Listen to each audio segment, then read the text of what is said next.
Alright, welcome back guys. We are on Hugo's Route Part 3. We have not touched this game since February 17th of last month, which tomorrow it will make a month since we touched this game. So let's finish up Chapter 3. And this might be the last one because it is still a demo, so we will see. Upon arriving home from my rendezvous with Miss Charkham, I found a note from Camilla waiting for me. Based on the timing, it must have been on its way to me before I even left for Crosby Hall. I needed a bit of time to think before I was ready to discuss the event with anyone else, however. Camilla and I have been confidants since before we left our respective nurseries, but of course she would be expecting a tale of romantic beginnings. That had been the whole point of the endeavor, after all. What I had to share with her instead, I was worried it would disappoint her. And deep in my heart, there was something else I was feeling too. The odd sensation, like I wanted to keep my meeting with Mr. Charkham a secret, all to myself. Quite a silly feeling. Camilla will no doubt be thrilled to know I made a friend outside of work. She doesn't exactly think the best of my coworkers. But all the same, some part of me seems to want to keep the afternoon at Mr. Charkham all my own. So, Camilla, I promise it wasn't as interesting as you seem to be thinking. Well, that might not be entirely truthful. Come, you're holding out on me. Out with it. I'm sure no matter how badly you embarrass yourself, she found you perfectly charming. Women don't mind a man who's a little awkward, you know. Should I be offended by that? Well, you see, it's only that, I'm afraid. Oh dear. Come on, I won't make fun anymore. Well, I'm sure you're aware that it is not only women who put adverts in publications such as the matrimonial news. Well, of course, sometimes a man may be looking for a... I see. Oh, yes. Well, imagine my surprise to find I have very much misinterpreted Mr. Charkham's advertisement. Oh, Hugo. But once we moved past the misunderstanding, it was a lovely afternoon after all the same. Really, it was. It may not have been as I hoped, but I'm certainly not dissatisfied to have come away from it with a social encounter. Certainly I was embarrassed, but you tried to make the best of it, of course. Well, candidly, this isn't what I was hoping to hear you say. But all the same, I am glad if you are. I am glad. We had a very interesting conversation. And Mr. Charkham has invited me to join him at his club in the future. Besides, it seems I may hardly have time for much socializing in the coming days. What do you mean? Well, I suppose we shall see, but I've received the most fascinating assignment at the Creed. Earlier that same day. So then, my suggestion would be to investigate this line of thinking a bit more thoroughly. I see. Well, that makes sense. It will be a lot more work, though. Yes, but surely it's worth putting in the work if we're going to... Brooks? Yes, Mr. Colston? You better hurry. He sounds serious. Mr. Colston's summons are never suggestions, always commands. I quickly make my way to his desk. Is there something I can do for you, sir? Sit, Brooks. I have a new one for you. An assignment, sir? No, Brooks, a damned pony. Yes, an assignment, man. What do you think I pay you for? To be perfectly honest, some days I'm not certain. I know far better than to tell Mr. Colston that, however. Of course, Mr. Colston. May I ask the nature of the assignment is? Looking notably pleased with himself, Mr. Colston slams a magazine down on his desktop. As I peer down on its cover, its title jumps out at me. Hardwick's Science Gossip. You're an intellectual type, Brooks. Are you familiar with this magazine? I'm afraid not, sir. Natural aside. He waves his hand impatiently to cut me off. Yes, alright. Well, have a look at this then. He flips to a slightly dog-eared page, and I bend my head for a closer look. It's open to the notes and queries section, containing a series of correspondence from readers of the magazine. And as I look, Mr. Coulson taps his finger for one entry in particular. A gentleman's pheasant hunt, commonly regarded as an excellent game bird, locally extinct for 2 centuries. Displaced and reintroduced. You don't need to read me the whole damn article, Brooks. The important thing is the author. Look. He draws his finger down to the author's name. At the end of the note, E. Lewis, ALS, and a gasp in sudden recognition. Oh, I recognize that name. Dr. Everett Lewis. I believe he published a book just last month. I saw a notice about it. Yes, indeed. Very good that you've heard of him, Mr. Brooks. That makes this easier. Sir? I'm assigning you to investigate this Lewis fellow, Brooks. I'm afraid I don't understand. Is the Daily Creed taking an interest in the sciences, Mr. Colston? He laughs so loudly that I feel a slight spray of spittle against my cheek. Don't be ridiculous, man. The academic dribble hardly sells papers. This Lewis. He's a troublemaker, Brooks. Stirring up new ideas. That's the story. He writes into the science gossip almost daily, but that's what it looks like to me. Always going on and on about something and raising a fuss about birds. According to him, birds ought to not be treated like the vermin they are. Can you imagine what would happen if we let birds run amok, ruining our harvests and stealing our seed? Instead of suppressing their populations, we protected them and let them pick our hedges and gardens bare. He's a controversial figure, I'm told, and, well, Mr. Brooks, science may not sell papers, but you do know what does. Ah, yes. How could I ever forget one of Mr. Coulson's most important teachings? Controversy, sir? That's right. Controversy. I want you to find out all that you can about this fellow, and in particular, Brooks, I want you to find out what he's hiding. What does this fellow have against tradition, against scientific advancement? Is he in the pocket of some shadowy group? Is he pushing some radical agenda? Is this a societal philosophy at work? Is it vegetarianism? Whatever it is, he's hiding it. All men are hiding something, Brooks, and this one's no different. And if we can uncover what it is, well, we have a moral duty to inform the public.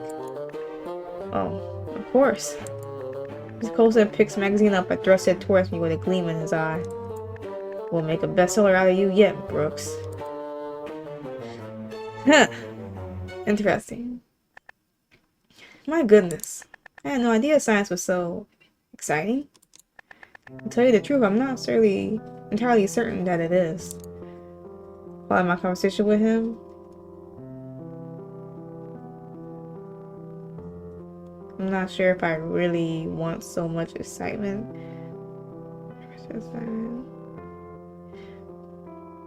I don't feel like he's figuring for either one of these. Depending on his character, I feel like he's not even the right person for it. I don't know where this story will lead me, or even if it is a story at all. But I must admit, I'm very excited to have the chance to speak to Dr. Lewis. I read more of his notes in Science Gossip, and I intend to read his book as well. As I told Mr. Coulson, I'm no naturalist, but it's always interesting to speak with an expert in their field. Hugo, you're such a darling. Please never change. What? You're so passionate, even though you and I both know you'd much rather be indoors and out bird watching. I'm sure this Dr. Lewis will appreciate the interest in his work. I'm excited to hear how your meeting with him goes. Well, you won't have to wait long. I meant to meet him later this evening. Oh, so soon? Mr. Coulson's secretary, Miss Lee, has already gone to the trouble of arranging a meeting for us. It's after hours, so we should have quiet in the office, at least. My goodness, well, I shouldn't keep you then. I'll be so interested to hear how your interview goes. Believe me, I'm interested to see how it goes myself. We exchange a few more pleasantries and small updates about our lives, but Camilla leaves quickly enough after that. And sure enough, it isn't much longer before I need to leave in order to meet Dr. Lewis. Alright. Let's see. 40 past 5. Should have time before. Back at the office, I hear the sound of shuffling papers. Oh, Miss Lee, is that you? Miss Coulson's secretary looks up at the mention of her name. Miss Brooks, Good evening. Well, Mr. Brooks. My bad. My apologies. Good evening. Forgive my surprise. I didn't expect to see you here. Yes, well, seeing as I arranged the interview, I thought it might be prudent to make myself available when Dr. Lewis arrives. Please stare at any questions. I will stay only as long as you need me. Of course, I appreciate you taking the time. I would like to make sure that the interview goes well. Organize it, I cannot let it be unsuccessful. But, well, forgive me, but aren't you the interviewer? But you aren't the interviewer, I'm sure if this were to go poorly, the blame will lie squarely on my shoulders. She stared at me for a moment with a most unreadable expression, then shovels some papers in her hands and looks away. She speaks again, her voice is clipped. It's all well and good that you think that, Mr. Brooks. You will forgive me, however, if I lack confidence that everyone else in this office would share your view. She doesn't need to make it particularly clear who she means. I wince knowing she's right and a bit ashamed for not thinking of it before. It's close to if indeed he regards the interview with Dr. Lewis as something that Miss Lee came up with, will not be benevolent in his judgment if things don't go well. Miss Lee looks at me again. Her passing glance seems to nearly draw blood as it sweeps over me. I feel it. Besides which, I'd like to see this interview be successful, because I would like to see the Daily Creed be successful. And successful publications, after all, do not need editor's assistance. Nor do they need editorialists. I shall be attending to the accounts if you need me. Good evening, Miss Brooks. Alright. Miss Lee is a very capable and competent woman, but seems to prefer her own company most of the time. Though, of course, one could say the same of me. On top of that, I will need a little time to recover from her remarkably astute and cutting observations. I feel a bit shaken, and I don't need to feel that way when Dr. Lewis arrives if I can help it. We're both content for her to return to whatever it is she was doing before I arrived, and I ventured to my own desk to gather paper and a pen for note-taking. It's hard to decide whether I'm feeling more nervous or excited as I wait for Dr. Lewis to arrive. Nervous because I wouldn't consider interviewing others to be a natural talent of mine, nor is it something I do often. And excited because I have read more of Dr. Lewis' contributions to science gossip, as many other works as I've been able to find in preparation for this evening. Based on his words alone, he seems a fascinating man. Alright, I guess that is Dr. Lewis. Good evening. Look at the sound of the knock, and then through the door comes a bearded, bespectacled man. Looks around the office owlishly, appearing to take in everything from my own cluttered desk to Mr. Coulson's motivational posters with an analytical eye. At once, I know this must be the man I've been waiting for. Dr. Lewis? Yes, and you. I don't believe you are Miss Lee. Am I mistaken? No, my name is Brooks, Hugo Brooks. I'm an editorialist here at the Daily Creed. I see. He pauses a moment as though waiting for something, but I'm not entirely sure what. Finally he speaks again. And as an editorialist, you... Oh yes, of course. Well, I cover many issues of public interest at the direction of our editor, Mr. Coulson. I'm not a journalist reporting on the news, necessarily, but rather an essayist, ready to write about any topic which the Creed's readership ought to know about. And that includes you, sir. I see. So it's you who will be interviewing me, was it? Yes, I must tell you, I'm very pleased to do it. It's good news, I suppose. I do have one further question. Once again, he pauses, but just for a moment this time. Though his manner is friendly enough, his eyes are sharp and analytical, and that acuity also comes across in his voice when he speaks. Why am I here, Mr. Brooks? I beg your pardon. Don't mistake me, I'm not opposed to the idea of speaking about my research with the public, far from it. But I must admit to some confusion as to why an institution such as the Daily Creed, which I understand does not typically concern itself with the sciences, would choose to interview me. I would feel some sympathy for the man. After all, my own reaction to the assignment was not especially dissimilar. I'm still not clear on what Mr. Coulson is looking for myself. You and Dr. Lewis is all well and good, and I'm sure I can write something from that, but the investigative angle from which I am to do so is looking to branch out our coverage to include the breadth of the natural sciences. Simply put, the doctor, the Creed believes the public will benefit from hearing your perspective on our avian neighbors. I myself am no expert on birds or natural sciences, but I hope my interview may be able to do your important work justice. Besides which, as I've said, I must say I consider your research quite fascinating on a personal level. It's all but impossible not to notice a change in Dr. Lewis' demeanor. He's brightened significantly. It's not dramatic necessarily, but it is unmistakable. Well, if you do a good job convincing the masses to read about the sciences as you do convincing me to sit and be interviewed, I dare say it will be in fair shape. You're too kind, sir. Though I'm glad if you found me persuasive, look forward to having further discussions in depth.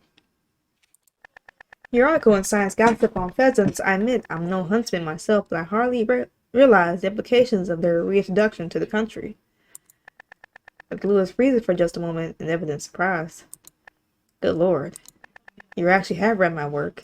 Of course I have, sir. All I've said on the matter is true. I've never seen such an interrogation of the various natural creatures which have been brought in from the colonies, and your piece in last month's issue, as stupid as a goose, on Brantag Denise? Yeah, let's go with that, yeah. Herself is a naturalized, non-native species, as her name suggests. Since childhood, I've been fascinated at the Christmas roast goose. Such a quintessentially English picture is more than half the time of a bird of colonial rather than native origin. And that's for the alleged stupidity of geese? Well, I could have filled many more paragraphs on the subject if I suspect the editors at Harwick's would let me. In fact, you really have much to learn from. Forgive me, my mouth has a tendency to run again ahead of my manners when it comes to these things. Please don't apologize. Anyone ought to be proud to speak from a position of passion and expertise. I'll grant that I've truly never heard someone exhibit such passion about geese before. If the humble goose is enough to excite you so, you must be truly dedicated to your field of study. You're too kind, Mr. Brooks. Nevertheless, please accept my apology. The sun started. Dr. Lewis' attention has turned to the broken clock by the door, on which the minute hand is approaching the hour. Almost 7 already. I'm afraid I can't stay much longer till my wife will be back for supper. But that said, shall we arrange a meeting at my home for our next discussion? There are a number of specimens in my collection which I feel would help to illustrate a good deal. I'll be honored, sir. Look forward to it very much. Then I will write you here at the Creed to confirm the appointment. Good night, Mr. Brooks. Good night, Doctor. I don't think we even got a chance to ask him any questions, honestly. I think he just told me about geese. I don't know. Very little additional fanfare. Dr. Lewis is gone. Right out the door as suddenly as he arrived. What an interesting fellow. I'm still not entirely certain about this assignment, but I really did speak truly to the doctor. Very excited to discuss his work in more depth.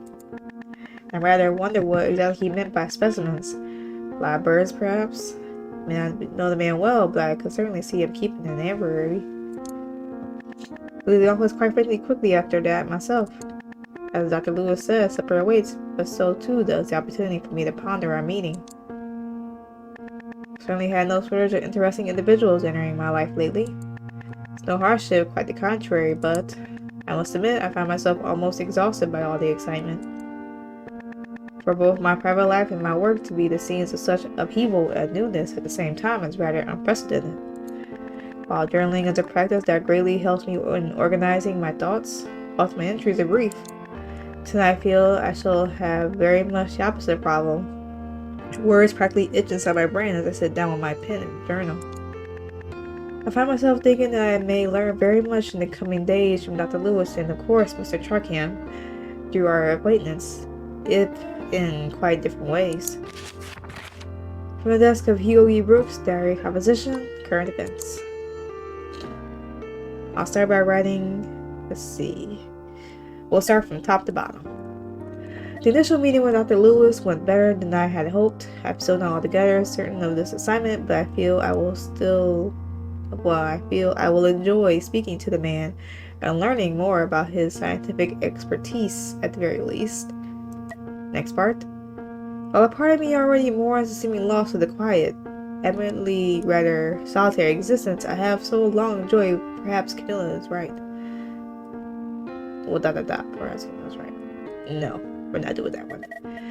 That's easy. Last one. Ms. Charkham's continued correspondence almost surprised me, despite the fact that we had discussed it. A part of me had convinced myself I entirely imagined any extent to which he had enjoyed my company. We'll go top one.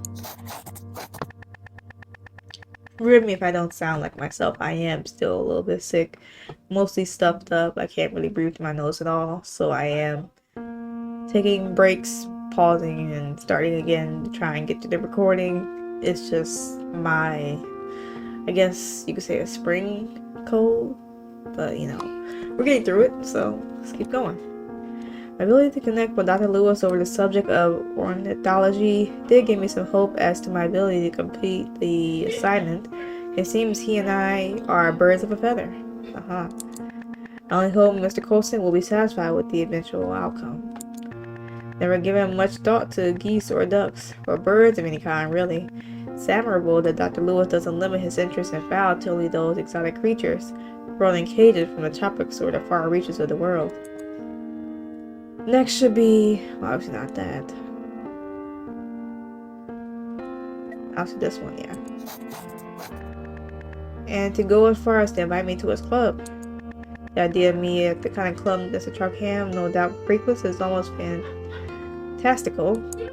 That said, I can't pretend I'm not intrigued to see what the experience will bring, even a little excited. Oh, I guess it wants me to do all three. Perhaps the change is in order. In the end, this may be for the best, or may come to ill. Only time will tell. I mean, yeah. When entry complete, I close my journal and give a great yawn.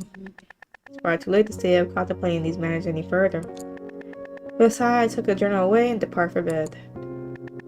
Feels as though there's no telling who might come waltzing through the metaphorical door into my life tomorrow. Still, the quiet call of a nightingale outside my window as I tuck myself into bed sends me to sleep with a smile. Ooh, how sweet. Would you like to save? Of course. But as you can see, I didn't play this game. I played it today, March 16th. I haven't played since February 17th. And I started this game the 31st of January. So, January, February, March. We're making progress. Alright, so now we're on chapter 4, A Friend. So, we'll go to, let's see, get the title. So we have saved.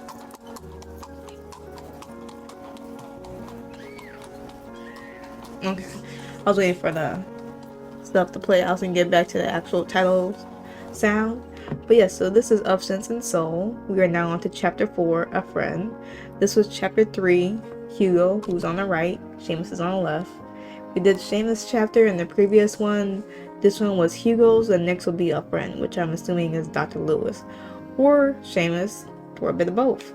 We will see in the next video. So, if y'all liked everything so far, the video-wise, of course, do not hesitate to like, share, comment, subscribe, all that fun stuff. If you also, of course, want to support the channel too, that helps. And yeah, if you want to play this game for yourself and not wait for the next chapter, of course, everything will be in the description below for you to do that. And with that being said, hopefully y'all had a good day, a good yesterday, and better tomorrow. And I will catch y'all in the next video.